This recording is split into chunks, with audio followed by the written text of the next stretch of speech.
आइए दोस्तों जानते हैं देश दुनिया की 25 बड़ी खबरों को। लेकिन उससे पहले आप वीडियो को लाइक कर दीजिए और चैनल को सब्सक्राइब कर लें और कमेंट में बताएं कि आप कहां से इस वीडियो को देख रहे हैं। नितिन नबीन ने आज आधिकारिक तौर पर भाजपा के नए राष्ट्रीय अध्यक्ष का कार्यभार संभाल लिया। पीएम मोदी और नड्डा की उपस्थिति में भव्य स्वागत हुआ। बिहार सरकार का बड़ा फैसला, 10,000 जीविका दीदियों को रोजगार के लिए 2 लाख रुपए तक का लोन बिना किसी झंझट के दिया जाएगा। मुंबई बीएमसी मेयर पद के लिए घमासान तेज, एकनाथ शिंदे ने दावा ठोकते हुए कहा कि शिव सैनिकों की भावना विकास के साथ जुड़ी हुई है। रायबरेली में आज राहुल गांधी मनरेगा चौपाल लगाकर ग्रामीणों से संवाद करेंगे। कांग्रेस ने क्षेत्र के लिए नए विकास रोडमैप की तैयारी की है। उत्तर प्रदेश के बुलंदशहर में भीषण सड़क हादसा, अनियंत्रित कार ट्रक से टकराने के कारण 3 लोगों की मौके पर ही दर्दनाक मौत हो गई। मध्य प्रदेश के सीएम मोहन यादव दावोस रवाना, राज्य में भारी निवेश लाने के लिए दुनिया के बड़े उद्योगपतियों के साथ करेंगे खास बैठक। ओडिशा में पंचायत स्तर पर पेंशन वितरण के नियमों में बदलाव, अब बुजुर्गों को घर बैठे बायोमेट्रिक वेरिफिकेशन के जरिए समय पर राशि मिलेगी। पटना में दिन दहाड़े कारोबारी से 22 लाख के गहनों की लूट, पुलिस ने पूरे शहर में नाकेबंदी कर अपराधियों की तलाश शुरू कर दी है। राजस्थान में हाईवे किनारे से शराब की दुकानें हटाने के मामले में सुप्रीम कोर्ट का अहम फैसला, सुरक्षा को लेकर कड़े निर्देश जारी किए। ज्ञानवापी परिसर और मुंबई प्रदूषण के मुद्दे पर आज सुप्रीम कोर्ट में महत्वपूर्ण सुनवाई होनी है। पूरे देश की निगाहें फैसले पर टिकी हैं। सीआईएसएफ महानिदेशक का बयान, पूर्व अग्निवीरों को सीएपीएफ में शामिल करने के लिए विशेष कार्य योजना समिति का गठन कर दिया गया है। उत्तराखंड के बागेश्वर में शोक की लहर, किश्तवाड़ मुठभेड़ में शहीद जवान गजेंद्र सिंह का पार्थिव शरीर आज उनके पैतृक गांव पहुंचेगा। जयपुर में हिस्ट्री शीटर के तांडव से हड़कंप, युवक को गोली मारकर फरार हुए बदमाशों की तलाश में पुलिस की 5 टीमें छापेमारी कर रही हैं। भारत यूएई रक्षा विशेषज्ञों का बड़ा खुलासा, दोनों देशों के बीच हुए नए समझौते से अगले 6 वर्षों में द्विपक्षीय व्यापार दोगुना होने की उम्मीद। नोएडा में इंजीनियर की मौत के मामले में नया मोड़, डिलीवरी बॉय ने वीडियो जारी कर अपनी जान को खतरा बताया, पुलिस जांच तेज। महाराष्ट्र में रेलवे ने सीएसएमटी निजामुद्दीन राजधानी एक्सप्रेस की वर्षगांठ मनाई, यात्रियों के लिए विशेष सुविधाओं और नए कोच का उद्घाटन किया गया। हिमाचल प्रदेश में मंत्रियों और नौकरशाहों के बीच यूपी बिहार वाले बयान पर विवाद गहराया, विपक्ष ने सरकार पर क्षेत्रीयता फैलाने का आरोप लगाया। बेंगलुरु में ट्रैफिक जाम से निपटने के लिए नई टनल रोड परियोजना को मंजूरी, राज्य सरकार ने बजट में इसके लिए विशेष प्रावधान किए हैं। 15 सरकारी योजनाएं अब पूरी तरह डीबीटी से जुड़ी, आयुष्मान और उज्ज्वला लाभार्थियों को अब ई-केवाईसी करना अनिवार्य होगा, वरना लाभ रुक सकता है। लखनऊ में आज अखिलेश यादव ने सपा सांसदों की आपात बैठक बुलाई, आगामी चुनावों और पार्टी की नई रणनीति पर विस्तार से चर्चा होगी। दोस्तों, आप कहां से इस वीडियो को देख रहे हैं कमेंट में जरूर बताएं और चैनल को सब्सक्राइब अवश्य कर लीजिए। तमिलनाडु के थेनपेन्नई नदी महोत्सव के दौरान सिलेंडर ब्लास्ट, हादसे में 1 की मौत और 18 लोग गंभीर रूप से घायल हो गए हैं।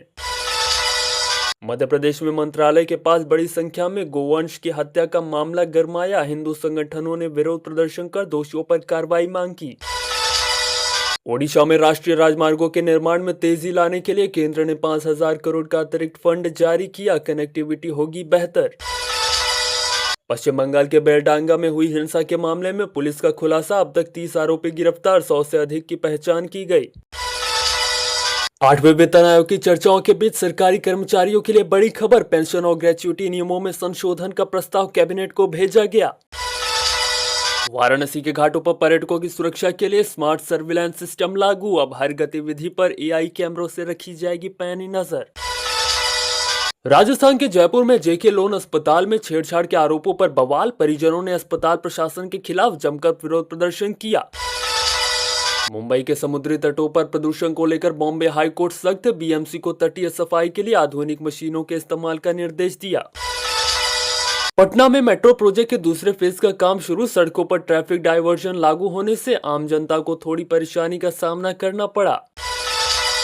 मध्य प्रदेश के भोपाल में प्रेमी को बंधक बनाकर प्रताड़ित करने का वीडियो वायरल, पुलिस ने मामले में संज्ञान लेकर 4 लोगों को गिरफ्तार किया।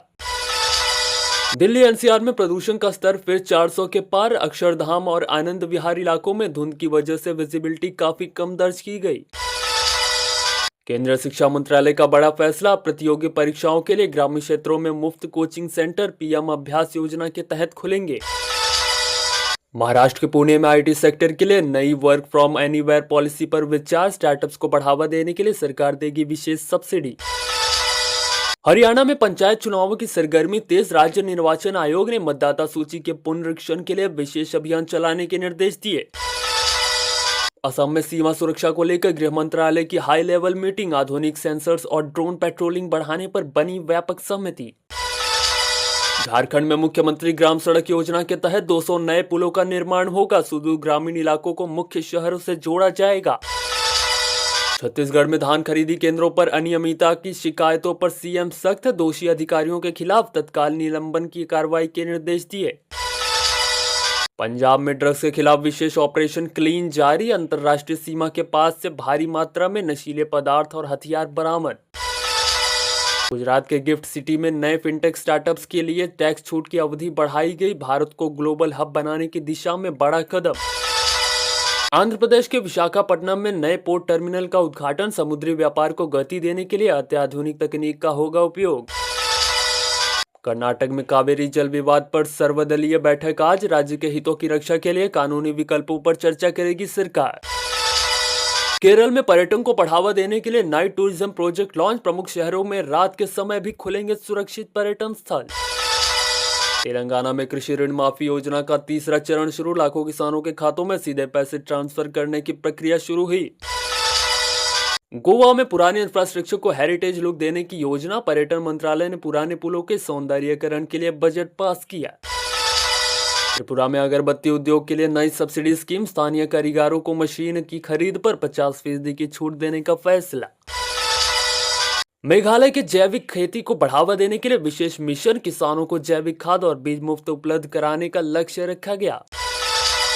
सिक्किम में हिमस्खलन की चेतावनी के बीच पर्यटकों के लिए एडवाइजरी जारी, सीमावर्ती इलाकों में जाने से पहले परमिट लेना अनिवार्य होगा। मिजोरम में बांस आधारित उद्योगों के लिए स्पेशल इकोनॉमिक जोन बनाने की घोषणा, युवाओं के लिए रोजगार के नए अवसर पैदा होंगे। नागालैंड में हार्निवल महोत्सव की सफलता के बाद अब इको टूरिज्म पर जोर, होम स्टे संचालकों को वित्तीय सहायता देने की योजना शुरू। अरुणाचल प्रदेश में सीमावर्ती सड़कों का जाल बिछाने के लिए बीआरओ का प्रोजेक्ट वर्तक तेज, कठिन इलाकों में भी पुलों का निर्माण पूरा। मणिपुर में शांति बहाली के लिए नई संवाद समिति गठित, सभी समुदायों के प्रतिनिधियों से चर्चा कर समाधान निकालने की कोशिश शुरू। जम्मू कश्मीर के गुलमार्ग में विंटर गेम्स की तैयारियां शुरू, अंतर्राष्ट्रीय स्तर के खिलाड़ियों के स्वागत के लिए प्रशासन ने कसी कमर। लद्दाख में सौर ऊर्जा पार्क के लिए भूमि आवंटन प्रक्रिया पूरी, भारत के सबसे बड़े रिन्यूएबल एनर्जी हब के रूप में विकसित होगा क्षेत्र। पुडुचेरी में स्मार्ट सिटी प्रोजेक्ट के तहत इलेक्ट्रिक बसों का परिचालन शुरू, प्रदूषण कम करने और सार्वजनिक परिवहन सुधारने की अनूठी पहल। अंडमान निकोबार में पर्यटन सुविधाओं के विस्तार के लिए निजी क्षेत्र को न्योता, नए रिजॉर्ट्स और वाटर स्पोर्ट्स गतिविधियों को मिलेगी मंजूरी। चंडीगढ़ में साइकिल ट्रैक नेटवर्क का विस्तार, पर्यावरण संरक्षण के लिए पैडल एंड गो योजना को पूरे शहर में लागू किया जाएगा।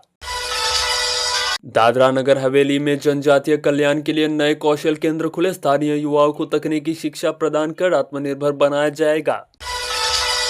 लक्षद्वीप में हाई स्पीड इंटरनेट के लिए अंडर सी केबल प्रोजेक्ट का परीक्षण सफल, अब द्वीपों पर भी मिलेगी 5G की सुपरफास्ट कनेक्टिविटी।